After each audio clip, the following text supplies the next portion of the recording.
इंसाफ के दौरे इक़्तिदार में अजब करप्शन की गजब कहानी। फरागोगी की करप्शन की होशरुबा दास्तान मंजर आम पर आ गई। इमरान खान के नाम निहाद ईमानदारी के बयानिए का पर्दा चाक। फरागोगी के असासों में 4,520 मिलियन रुपए का हैरत अंगेज इजाफा। ज़ाहरी असासों में 420, गैर ज़ाहरी असासों में 15,300% इजाफा हुआ।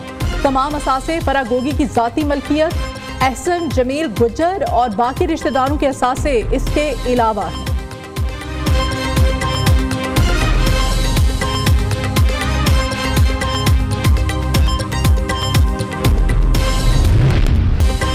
फरा ने इमरान खान की टैक्स एमनेस्टी स्कीम से भरपूर फायदा उठाया। 489 मिलियन रुपए से जायद का काला धन सफेद कराया। बैंक अकाउंट की तादाद में मुसलसल इजाफा देखा गया।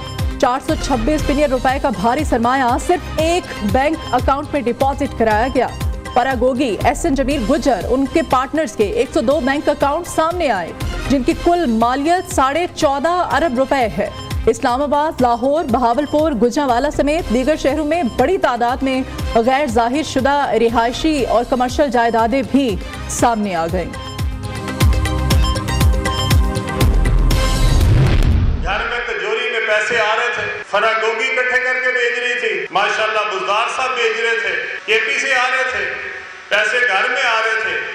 तिजोरी अपने घरवाली के पास थी और माशाल्लाह आंखों पे पट्टी बंदी थी और हमें समझाता था मदीना की रियासत। शर्म ही नहीं आती इंसान को। कान हमारे पक गए थे। देखो मैंने कितना मेरिट लेके आया शौकत खानम में, और शौकत खानम बखा के सामने बुजदार दे देता। नया पाकिस्तान तो फरागोगी बना रही थी। चेयरमैन पीटीआई हमें रियासत मदीना का कहते खुद तिजोरी भर रहे थे। क्या ऐसा मुमकिन है तिजोरी भर रही हो और सरबराह को पता ही ना हो? अलीम खान ने सवाल उठा दिया। जनरल फैज हमीद को भी आड़े हाथों ले लिया। जनरल फैज आर्मी चीफ बनने के लिए सरबराह तहरीक इंसाफ की नौकरी कर रहे थे। इस शख्स ने जहांगीर तरीन और मेरे खिलाफ मुकदमात बनवाए। सदर IPP ने चेयरमैन PTI पर कड़ी तनकीद करते हुए कहा, जो कहता था सबको रुलाऊंगा, आज खुद रो रहा है।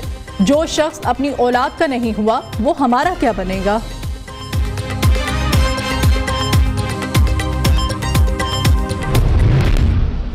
काम ख़राब होने में बुशरा बीबी का अपना किरदार भी है। उसकी सहेली थी वो फरागोगी, उन्होंने जो लूट मचाई है उसकी वजह से भी और भी मामलात थे। फरागोगी का नाम भी मैंने तो सुना है जब ये पटाखा चल गया था। मसूफा उकाड़े भी रही हैं और ये गोगी नाम इनको उकाड़े से मिला है। वैसे तो रहने वाली असल में शेखुपुरा की। आप जिस होलिये में मसूफा को देखते हैं, मैंने खुद पहली बार उसको देखा है इस होलिये में जब वो खातून अव्वल बनी। हमारे घर में आना जाता था, आखिर उनकी बेटी भी हमारे घर है।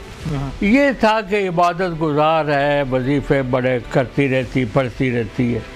इसके अलावा हमें कुछ पता नहीं। बुशरा बीबी खातून अव्वल बनी तो मानिका फैमिली में पैसे की रेल पेल हो गई। बुशरा बीबी को बचपन से जानता हूँ।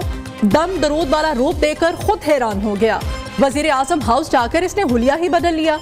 एस्टैब्लिशमेंट से चेयरमैन PTI के ताल्लुकात खराब करने में बुशरा बीबी और उनकी सहेली की लूट मार का भी हाथ है। बुशरा बीबी के समधी अता मानिका के न्यूज़ से खुसूसी इंटरव्यू में बड़े इंकशाफात।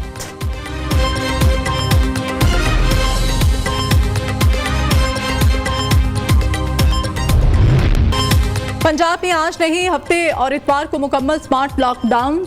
हुकूमत ने मार्केटों को आज खुला रखने की इजाज़त दे दी। रेस्टोरेंट, सिनेमा, जिम्नाजियम भी खुले रहेंगे।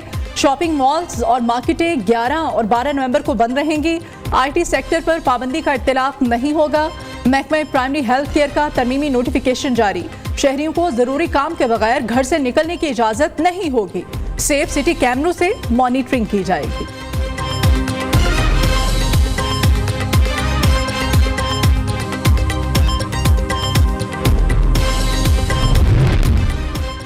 निगरान वजीर आला सिंध मकबूल बाकिर और निगरान वजीर सेहत डॉक्टर साद खालिद नियाज आमने सामने।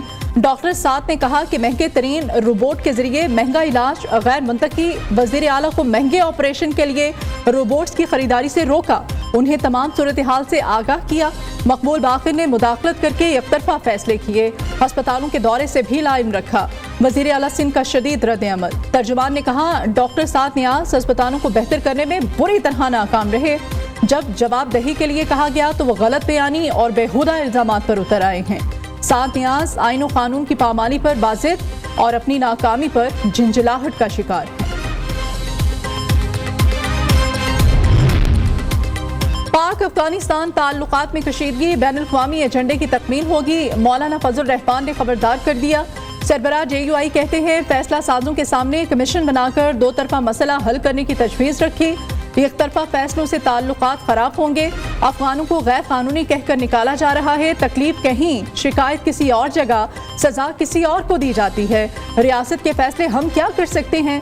मुशर्रफ ने भी फैसला किया जिसकी हमने मुखालफत की, फिर फैसला नाफिज हुआ, लेकिन क्या फायदा हुआ?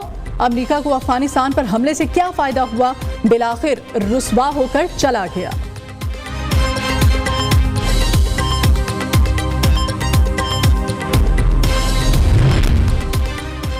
महंगाई से अवाम की जान छुड़ाना अव्वलीन तरजीह। नवाज शरीफ की क़यादत में मुल्क की तरक्की और खुशहाली हमारा मकसद है। शहबाज शरीफ ने कहा कि नवाज शरीफ ने हमेशा मुल्क और कौम की खिदमत की। तामीर, तरक्की और मुआशी बहाली के तारीखी अमल का दोबारा आगाज करेंगे। नून लीगी सदर से साबिक अरकान कौमी और सूबाई असम्बली की मुलाकातें, आइंदा आम इंतखाबात और पार्टी की सियासी सरगर्मियों पर बातचीत की गई।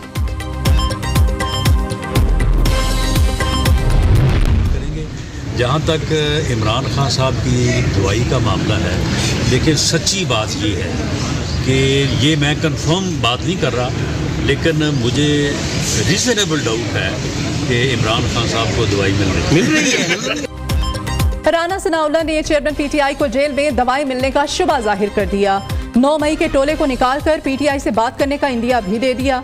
साबिक वजीर दाखिला ने कहा कि आसिफ जरदारी को हक हासिल, लाहौर के वजीर आजम का रास्ता रोकें। नवाज शरीफ के इंतखाबात में हिस्सा लेने पर कोई कानूनी रुकावट नहीं, वो आइंदा इंतखाबात में जनरल नशिस्त पर इलेक्शन लड़ेंगे।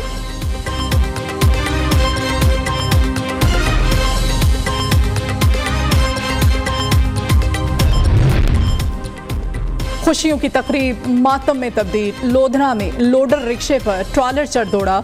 हादसे में 7 अफराद खाल की हकीकी से जा मिले, 3 जख्मी। पुलिस ने ड्राइवर को गिरफ्तार कर लिया। जामहक अफराद लोडर रिक्शे पर शादी की तकरीब में शिरकत के लिए जा रहे थे। सर्दी ने एंट्री दे दी। इस्लामाबाद, पंजाब और खैबर पख्तूनख्वा के बेशतर शहरों में बारिश, शहर इक़्तिदार में यालाबारी भी हुई। मौसम सर्द हो गया। महकमे मौसमियात की कराची समेत मुल्क के बेशतर इलाकों में बारिश की पेशगोई। बालाई इलाकों में बर्फबारी, बाढ़ गोई टॉप, वादी नीलम, काकान के पहाड़ों ने सफेद चादर ओढ़ ली।